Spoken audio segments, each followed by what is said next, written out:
Big update, from November onwards, I'll start receiving a monthly salary again. I know this might sound unexpected, especially if you follow along on my self-employment journey, but this move is part of a bigger strategic plan to qualify for a visa in the country I love the most.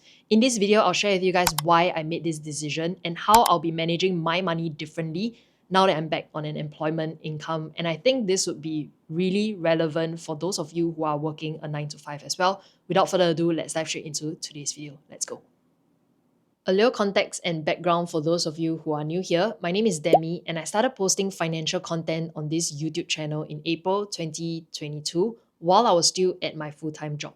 I documented my aggressive savings journey, and 1 year later in July 2023, I took that leap of faith to quit my job and focus on content creation. At that point, there really wasn't much consistent income coming in from this side hustle. It was pretty much a grind with a lot of uncertainty. I didn't know where things were going. But fast forward to today with the Money Diaries updates that you've seen on the channel, things have finally started to pick up. And honestly, I'm just really grateful that I get to do what I do now. So why am I going back to receiving an employment income? The main reason is that I'm planning to apply for South Korea's digital nomad visa, and one of the requirements is to show a stable monthly income. I must be 18 years or older, and I definitely hit that. I'm 29 years old this year. Earn a monthly basic salary of at least USD 6,200. Using today's conversion rate, that is an equivalent of 8,060 Singapore dollars. I must have worked in the current Singapore-based company for at least a year and be permitted to work remotely in Korea for over 90 days. With this visa, it will allow me to stay in the country for 1 year with the option to extend for another year. So starting November, I'll be paying myself a monthly salary of 8,500 for my newly incorporated company. Yes, I finally took that step to set up a company. This will let me meet the visa income requirement, but also gives me a more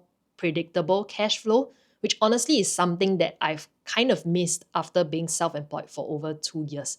When you're self-employed, your cash flow can fluctuate so much. Some months are amazing and others not so much. So paying myself a fixed salary helps create a sense of stability and structure, both for visa purposes and also for my own peace of mind. It feels like a new chapter, not just financially, but also in terms of how I see myself both as a creator and a business owner. One thing I've realized throughout this journey, from managing a take-home salary of $2,960 to handling 5 figures, is that the habits and mindsets pretty much stays the same. The key learning for me is that you have to build those habits early, even when you're not earning much. Because once your income grows, those same principles helps you keep lifestyle inflation in check and make better decisions with your money. So let's budget my 8,500 employment income together.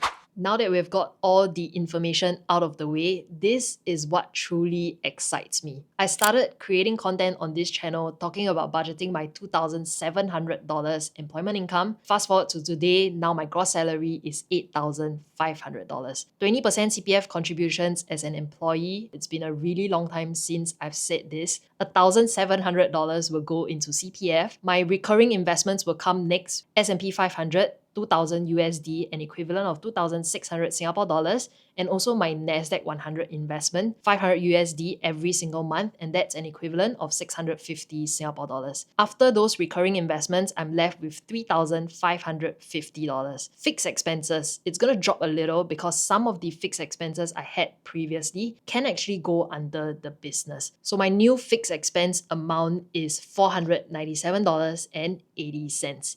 Insurance comes next. Even though I pay my insurance premiums once a year, I'm still going to move that amount into the insurance sinking fund every single month, and that's $500.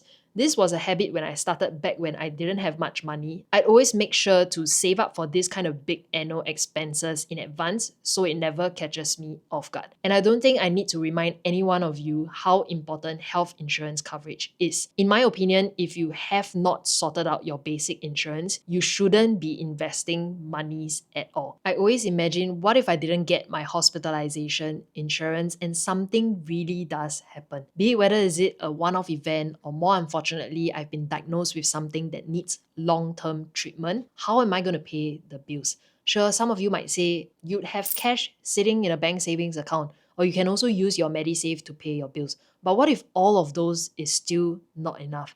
Then the next thing I have to touch is my long-term investments, which is really the last thing I want to be touching because that's for my retirement planning. So that is my personal thoughts behind it. After allocating all of that, I'm left with $2,552.20 for my variable expenses. I'll be spending the entire month of November living in Seoul, South Korea. For groceries, $200. Same for meals in general when I dine out or if I order delivery food in, that's another $200. Meals with friends, $50. Meals with family, zero because they're based in Singapore. Public transportation will be $100. I'm planning to get the unlimited subway and buses pass, which will cost roughly around $65, and anything extra is just a buffer. Car and taxi, $50. Me time for when I want to take a break, bring a book out to a cafe to read or something like that, that would be another $50. All in all, my variable expenses will be $650. Health and fitness, I'm not budgeting any for this category yet. I'll be going around to find Pilates studios here, and for now, it will be zero. But when I do find one, I'll start allocating a budget to this. After accounting for variable expenses, I'm left with $1,902.20 that will go into my savings, or rather the investment pot that will be ready to be deployed into the stock market when an opportunity arises. So this is how I structure my money now. Essentials first, investing as a priority, and anything left over will go into additional savings. It ties back to the lesson I've learned over the years.